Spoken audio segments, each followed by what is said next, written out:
we'll start off with the how to create a .NET, how to build a .NET code. So what I have here is, I have a sample project. Okay, this is some project which is based on .NET and Angular. So you can see here I have the source code of a C# .NET source code with an Angular code. So I have, you can see the Angular code with the TypeScript code and the C# code. So in this example, in this session, we will basically build this particular code, both Angular and .NET, and then understand the CI concepts. Okay, so now what I need to do first is, I'll go back to now here in Jenkins, you can group the pipelines and the jobs into different group them into different views. So I can create a new view as a list view, or create the current jobs and everything, and I can give a name. So that helps you to organize your pipelines based on projects, based on technologies, and various conditions. So right now I created a view called webinar. I don't have any pipelines. So in order to create a new, Jenkins has two ways of creating CI pipelines. One is called a job, and another is a pipeline. So job is a standalone job. It can do one task. It can take a .NET code, build it, and generate the artifact. It can take Angular code and build it. But those are standalone jobs. So you cannot have build an Angular code and then build .NET code and deploy into Azure. You cannot have sequencing of the jobs. So that's where the pipeline comes in picture. Pipeline is more scripted pipeline, which is using Groovy language. We'll see a small demo of a pipeline here, but pipeline is used to link multiple jobs together, so pipeline what we'll do in this session is create a simple CI pipeline for a .NET code, and then follow it up with creating for an Angular code as two different jobs. And we'll use a pipeline Groovy script to individually invoke the Angular code, Angular pipeline, and the .NET pipeline one after the other, and then see how it works. So I'll explain the Groovy script, the stages, and then how the basic concepts behind that. So here, to start with the .NET code, I first select the new item, and let me give a name. Example .NET. Let me give album viewer .NET job. So I'm giving a name, and since it's a standalone job, I'm going to select a freestyle project. So if you're creating a pipeline, then we have to select a pipeline where you get a Groovy script. But right now I select a freestyle and click on OK. So now this is where this is the starting point of creating a job, and this is not script based. Is all you select the settings and then you add the task steps for it. So the first thing you look into is the trigger, the source code part. So here you're going to link your source code checkout or source code download task. So example, my source code is in Git. So I select Git, and then I go ahead and clone, copy the URL where I have to clone, and yeah. So once I paste, now how do you authenticate yourself how does the CI pipeline authenticate while connecting to the Git, right?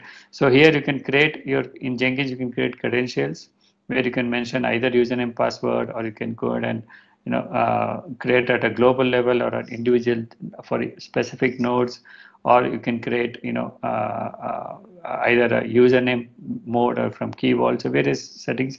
We'll use username with password here, and again all these other you can use. You can create a GitHub app and link it here and various other ways. Okay, I'm using username password. So I'll give my username here, and then I'll go ahead and enter a password. And this will be this will be saved. This will be saved in Jenkins, and you can use it in multiple pipelines and multiple jobs anywhere. So now here I selected a pipeline, so you can see I have multiple entries, so I'll select one of them, which what it indicates is, uh, whenever this job is trying to download the code, it will use these credentials to authenticate to GitHub and then download the code. So once I've specified that, next I'll specify whether you want whether you want to restrict the job from building only a particular branch. Example here, I'm saying only build the master branch, right? If I make it blank, any of the if your Git has any number of branches your Git code has, it will build for every commit of this repository. It will not be restricted to any branch, but you can restrict it to set of branches only if you want to control the number of builds. So next is the uh, so we have specified the Git repository, we specified, go ahead and build it for all of them. Next comes the trigger part. The trigger is, do you want it to automatically trigger, or one is you can always manually trigger a build, a job or a pipeline. But here we are deciding, or we can decide what type of triggers you need. Either, when you say trigger, it is triggered remotely. Maybe you have any third party, maybe you have from GitHub, you can trigger whenever a GitHub commit happens.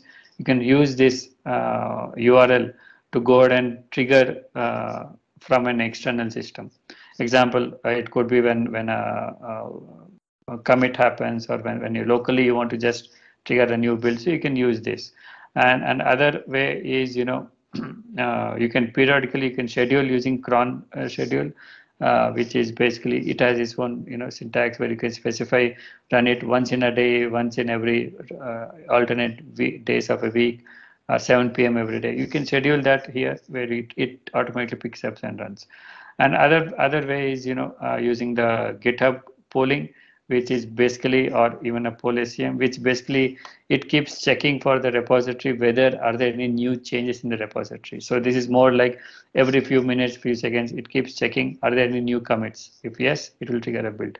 So this is more a polling mechanism, and you can use one of these anytime to configure.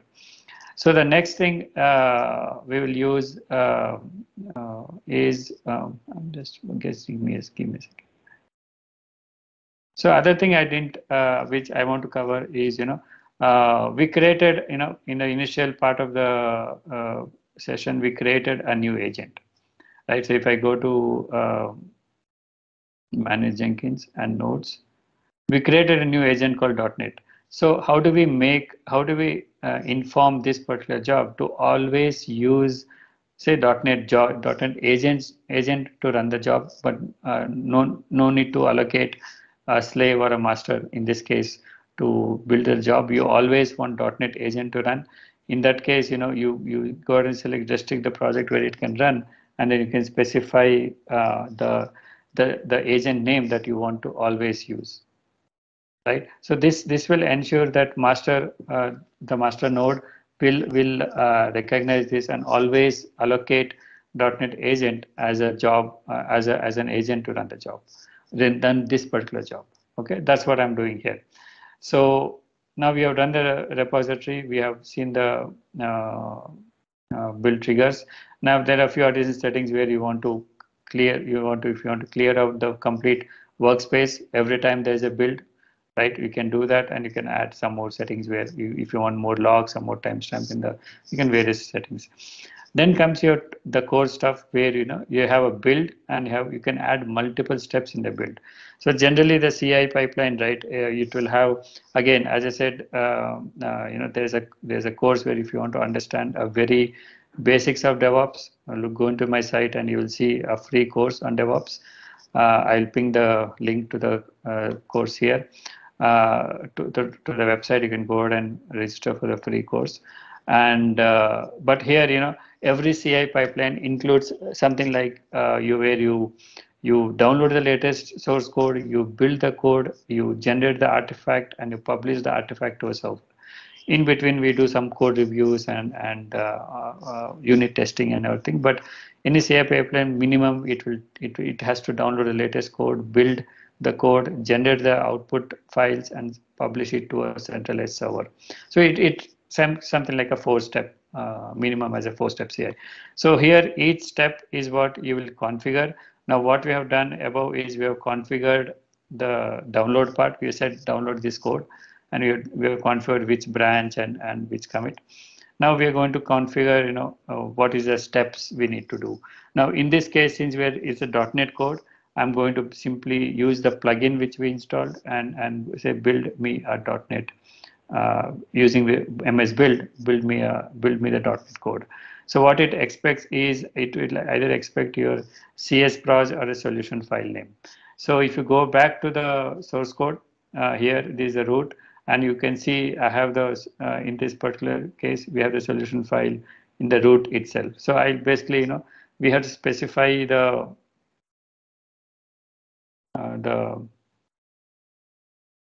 name of the solution file. Example, if you have this, it's a relative path. So example, if you want to build individual project, and let's say if you want to build this particular CS project, you will basically you have to give a relative path from the root. Example, you can say something src because this is the root, and then you have the src and then the folder name. So in my case, I'm right now just trying to build the solution file, and MS build expects you to specify additional parameters if you want to generate the artifact. Right now I'm basically going to do whenever there's a commit, and then whenever it is trying to run this step, I'm saying restore, which is your in .NET you have to download the latest packages using NuGet. So restore will take care of downloading the packages, and I'm saying build.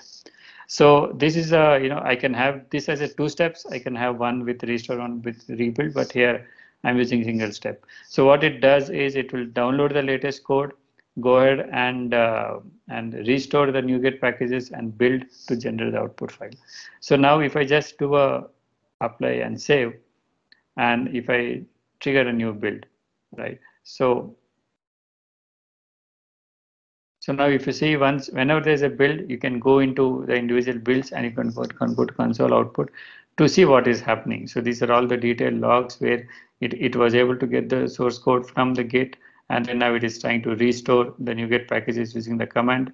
Finally, you will see the build was successful. And in the backend, if you see these are .NET agent remote folder which we selected. Now if I go to workspace, it creates, this is the name of our job. If you see here and here, it downloads the latest code, whatever is the code which is available in that Git repository, and goes ahead and builds. So if you see here now, it says build is successful. And if I go into my remote and say source, and let's say I go to .NET code, and you will see the code is built successfully.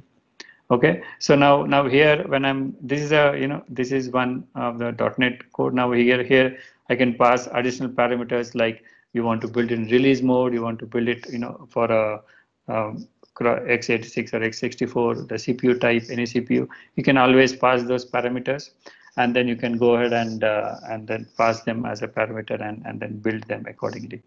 So this is, and then now we have built the code. Example, now how do I as a next step, as I said, after building we need to publish the artifact, which is your final output DLLs, right?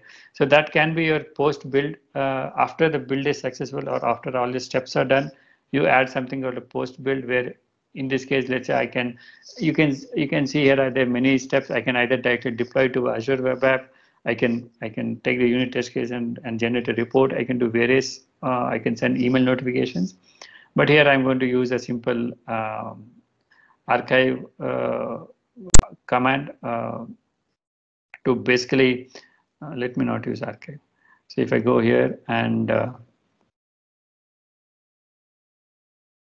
yeah, I think archive file. I'll do an archive, and then I have to specify the path of the folder or the file that I want to archive.